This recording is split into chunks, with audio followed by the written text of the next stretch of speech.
Bom dia, galera do quarto ano, coisa boa, estamos juntos. Já nos vimos aí na aula de artes e hoje nós estamos nos encontrando para nossa aula de religião, tá?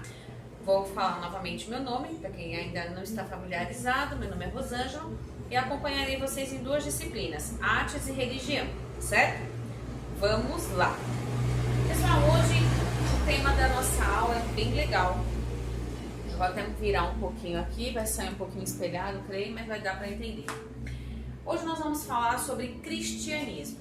Mas antes da gente adentrar esse assunto, eu quero conversar com vocês o seguinte. A aula de religião, ela não tem nenhuma intenção de catequizar ninguém e nem direcionar para religião A e nem B. Até porque todos nós já temos aí as nossas religiões bem definidas. A maioria de nós somos cristãos, assim como eu. Né? Hoje até o assunto é até mais legal da gente falar porque a gente conhece, uma realidade que a gente já conhece, tá? O intuito da BNCC, que é a Base Nacional, né, Curricular, e todos os parâmetros, todos os documentos oficiais de educação que regem essa disciplina, nos mostram o seguinte, que a criança ela precisa conhecer para respeitar, certo? Então, conhecendo outras religiões, nós não vamos esquecer a nossa fé. Apenas vamos conhecer e respeitar a religião do outro. Porque todos nós temos o direito de crença assegurado por lei, certo? E não tem religião nem melhor, nem pior. Como eu sempre digo a vocês, diferente não é ser nem melhor, nem pior. É apenas diferente, certo? Então, vamos lá. O cristianismo nasceu há mais ou menos há 2000 anos atrás. Um pouquinho mais. Foi quando realmente Jesus passou aqui pela terra. Assim que ele foi crucificado e depois ele ressuscitou, de acordo com as nossas crenças cristãs. Os discípulos e os apóstolos na época, né? Eles continuaram divulgando os feitos de Jesus. E isso atraiu multidões de todos os lugares do mundo, assim como hoje ainda acontece. No entanto, existia um imperador meio maluquinho na época. O nome dele era Nero. E Nero tinha mania de perseguição. Todo mundo estava conspirando contra ele, todo mundo queria usurpar o trono dele. Então ele começou uma caça aos cristãos muito, muito intensa. E ele matava os cristãos da época. Tamanha era a perseguição que hoje nós temos as igrejas, que nós vamos professar a nossa fé, né? Só que, na época, os cristãos não podiam ir à igreja. Era sentença de morte. Então, eles se encontravam embaixo da terra. Faziam cavernas para que eles pudessem ter ali o seu momento com Deus. Difícil, né? Pois é. E aí, quando esse imperador reunia esses cristãos, quando ele pegava esses cristãos, ele levava esses pobres prisioneiros para um lugar parecido um estádio de futebol, chamado na época como Coliseu, que fica lá em Roma, porque o cristianismo nasceu em Roma, lembra disso, tá? Chamado Coliseu, as arquibancadas ficavam lotadas de pessoas assistindo os cristãos lá no meio e eles soltavam os leões e os leões devoravam ali os cristãos. E isso era coisa boba que ele fazia.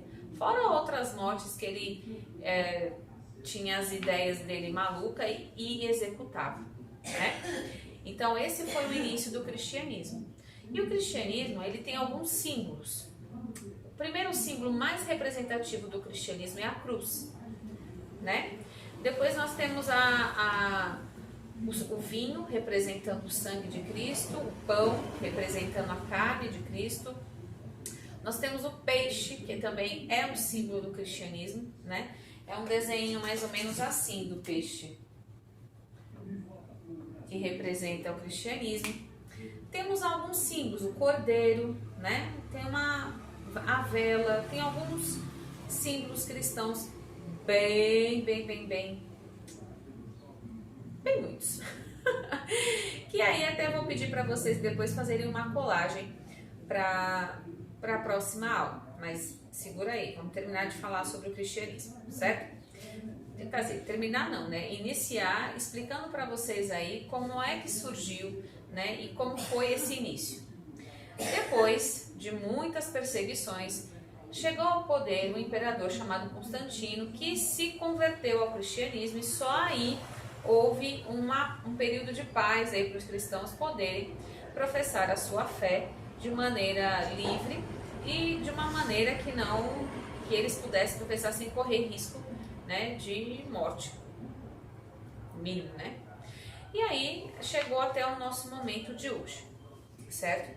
Hoje nós vamos estudar um livro bem legal que vai falar aí sobre a época de Jesus, bem nos remeter aí a esse momento. Nós vamos estudar hoje o livro de Atos dos Apóstolos. Para quem não sabe, a Bíblia é composta aí de vários livros, tá? E é dividido em duas partes, o Antigo Testamento e o Novo Testamento. O Antigo Testamento é antes de Jesus e o Novo Testamento depois de Jesus, ok? Esse livro específico que nós vamos estudar, ele é depois de Jesus. É os Atos dos Apóstolos, é onde eles registravam tudo o que acontecia, os milagres de Jesus, a convivência com Jesus, tá? Então, peguem aí a sua Bíblia. Nessas primeiras aulas que nós estamos estudando o cristianismo, nós vamos estudar com a Bíblia, já que é o livro sagrado dos cristãos, tá? Então, portanto, eu não avisei nada antes, mas já fica aqui combinado que nas nossas aulas de religião vocês coloquem a Bíblia dentro da bolsa. Vamos lá, pessoal, já estou com a minha Bíblia aqui. Primeiro vamos lá, tá? A Bíblia é composta aí, tem esses números grandes, tá vendo? E depois tem uns números bem pequenininhos.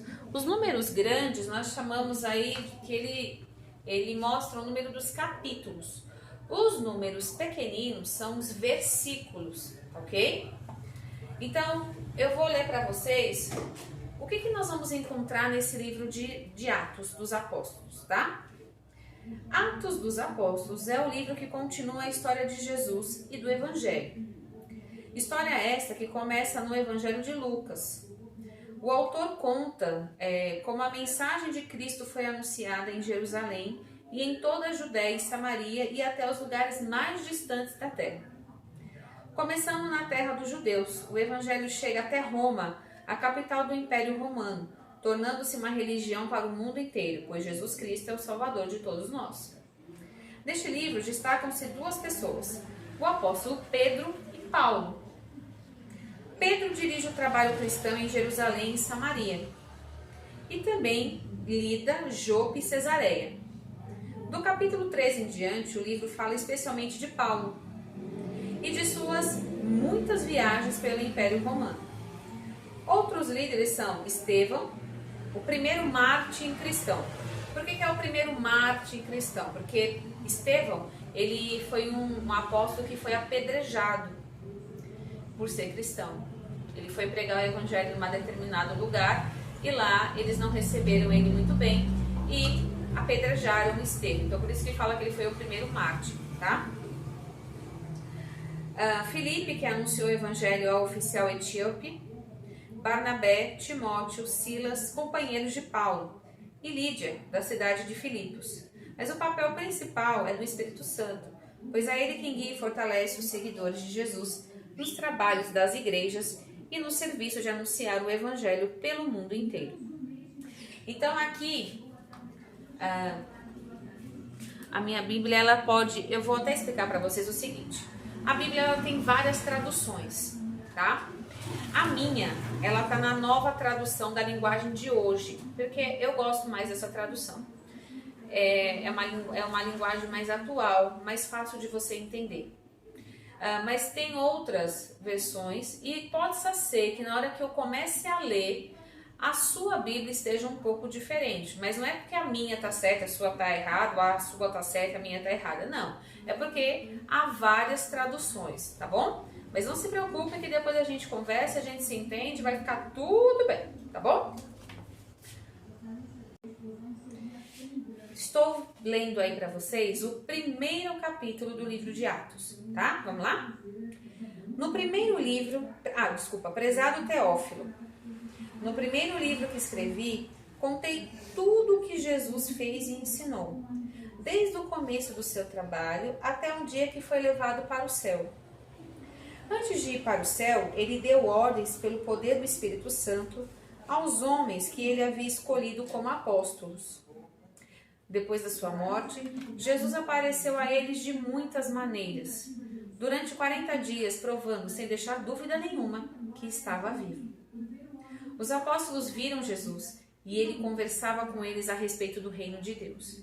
Um dia, quando estava com os apóstolos, Jesus deu esta ordem: fiquem em Jerusalém e espere até que o Pai lhes dê o que prometeu, conforme eu disse a vocês. Pois, de fato, João Batista batizou com água, mas daqui a poucos dias vocês serão batizados com o Espírito Santo. Jesus é levado para o céu. Certa vez, os apóstolos estavam reunidos com Jesus, então lhe perguntavam: e agora, o Senhor vai devolver o reino para o povo de Israel? Jesus respondeu: não cabe a vocês saber a ocasião ou o dia que o Pai marcou com a própria autoridade.